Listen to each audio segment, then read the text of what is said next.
네, 오늘의 본문은 다윗 왕과 그 백성들이 성전 건축을 위한 봉헌을 마치고 그리고 마치면서 하나님 향해서 찬양하고 송축하는 그런 부분과, 그리고 솔로몬이 다윗의 뒤를 이어서 왕이 되고 또 그 나라가 견고하게 되는 그런 부분을 보여주고 있습니다.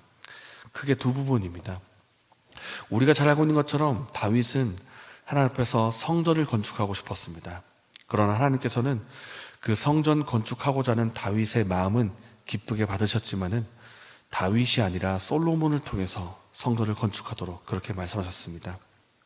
그 이유 중에 하나는 다윗은 전쟁의 사람이었고 전쟁터에서 피를 많이 흘렸기 때문이기도 하고, 또 하나님의 계획은 다윗이 아니라 솔로몬을 통해서 내가 성전을 짓겠다 이렇게 다윗에게 말씀하신 바가 있기 때문입니다.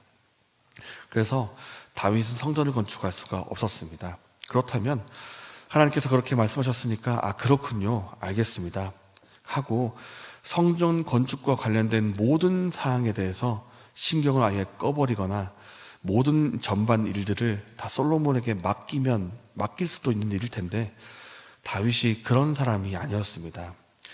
비록 내가 하나님 말씀의 뜻에 따라서 성전을 건축할 수가 없지만은 다윗이 생각할 때 이 성전 건축이라는 이 일이 보통 일이 아니라는 것을 안 것입니다. 이건 정말 큰 일이고 국가적으로 대대적인 큰 일이기 때문에 이 재료를 준비하는 것이나 성전 건축을 진행하는 것이 보통 일이 아니다. 그러니까 내가 이제 솔로몬이 실제로 건축하기 전에 재료들을 내가 미리 준비해야 되겠다, 이런 마음이 든 것입니다.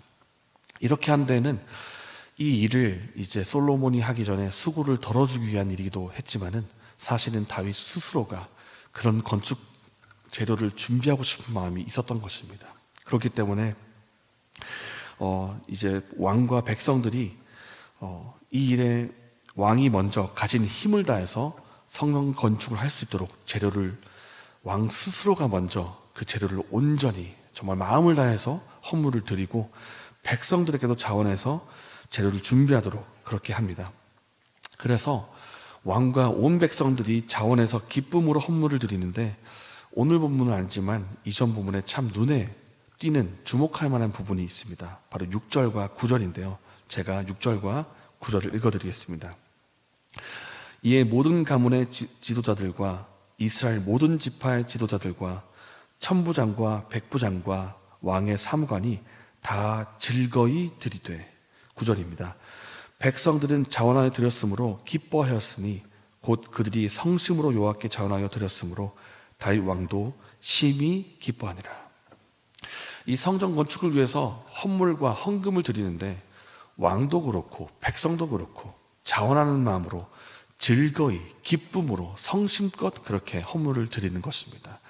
이 일이 하나님을 기쁘시게 한 일이고 또 백성들에게도 정말 기쁨이 되어서 이 일을 통해서 온 백성이 한 마음이 되어가지고 기뻐하는 것을 볼 수가 있게 됩니다. 그래서 아직 성전이 지어지지도 않았지만은 그들 마음속에는 하나님을 향한 헌신의 마음이 가득했고 또 헌물을 드리면서 감사했기 때문에 이후에 또 감사의 제사를 드리기도 하는 것을 볼 수가 있습니다. 우리가 하나님 앞에 드리는 예배, 또 하나님 앞에 드리는 헌신이 이러한 헌신과 예배가 되었으면 좋겠습니다. 우리가 내가 뭔가 직분이 있기 때문에 내가 이것을 꼭 해야 되기 때문에 마지못해서 억지로 하는 것이 아니라 자원하는 마음으로, 하나님을 사랑하는 마음으로, 또 기쁨으로, 온전한 마음으로 이렇게 드릴 때 우리의 마음에도 기쁨이 넘칠 것이고 하나님도 그 헌신과 예배를 기뻐 받으실 것입니다. 그래서 이들이 드렸던 헌신과 예배처럼 우리 또한 하나님을 향해서 기쁨을 다해서 온전한 마음으로 예배와 헌신을 드릴 수 있는 저 여러분 되시기를 예수님의 이름으로 축복합니다. 이렇게 성전 건축을 위한 재료들을 준비하는 과정들을 다 다윗이 지켜봅니다. 그리고 온 회중에게 말하기를 20절 말씀에 하나님을 찬양하라 이렇게 말합니다. 그 이유는 다윗의 마음에 찬양의 마음이 가득 찼기 때문이고 하나님 앞에 찬양할 만한 그런 일들이기 때문입니다. 그리고 21절에서 하나님 앞에서 번제의 제사를 드립니다. 이 번제라는 것은 이제 회개의 의미도 있고 하나님 향한 헌신의 의미도 있는데 왕과 백성이 한 마음으로 하나님을 찬양하고 또 하나님 향해서 감사와 헌신의 제사를 드리고 있는 것입니다. 이렇게 해서 한 장면이 끝이 나고, 그리고 이어지는 것은 솔로몬이 다윗의 뒤를 이어서 왕이 되는 부분입니다. 그런데 오늘 말씀을 보면 20절부터 22절까지 해서 모든 것들이 연속적으로 이루어지는 것처럼 그렇게 보입니다. 그리고 22절을 보면 마치 이렇게 하나님 앞에 헌신의 제사를 드리는 가운데 이제 솔로몬이 정식적으로 왕이 되고, 또 왕이 되는 이 일도 다윗이 살아생전에 일어났던 것처럼 그렇게 이제 다가오는 그런 표현이 되어 있습니다. 근데 엄밀히 보면 열왕기상 2장을 보면 솔로몬이 정식적으로 왕이 되는 이 사건은 다윗이 생전에가 아니라 사후에 일어난 일입니다.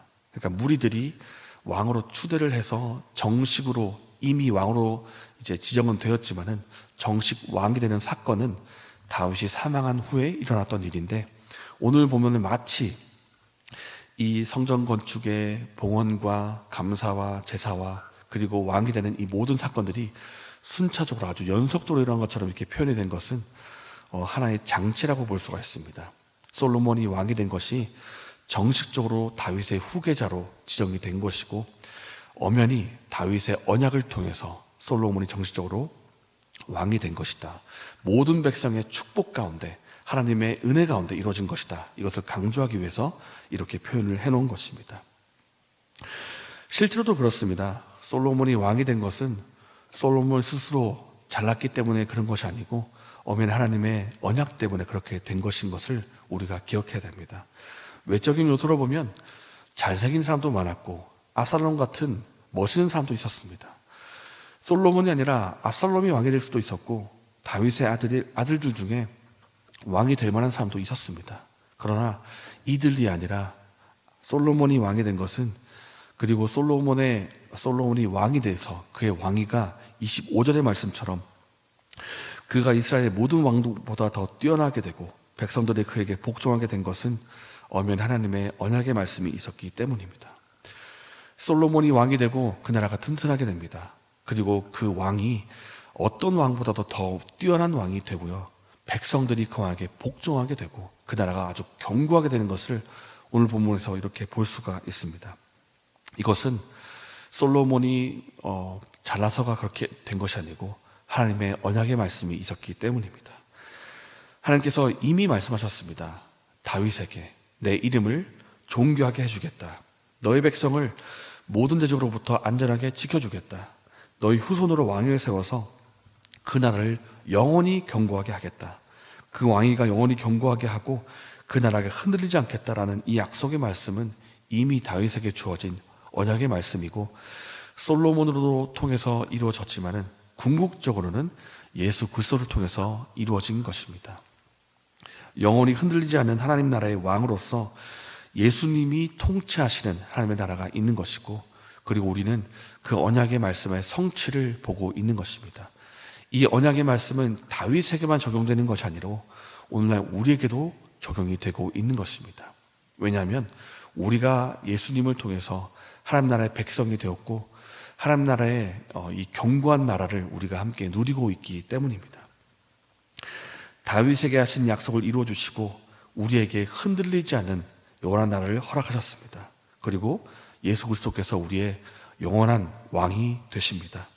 이 일을 허락하신 하나님께 감사드리면서 우리가 오늘 살아갈 때 그의 나라의 백성답게 살아가고 또 이 일을 허락하신 은혜에 감사드리는 저 여러분 되시기를 예수님의 이름으로 축복합니다. 이 시간 함께 말씀을 생각하면서 기도하겠습니다.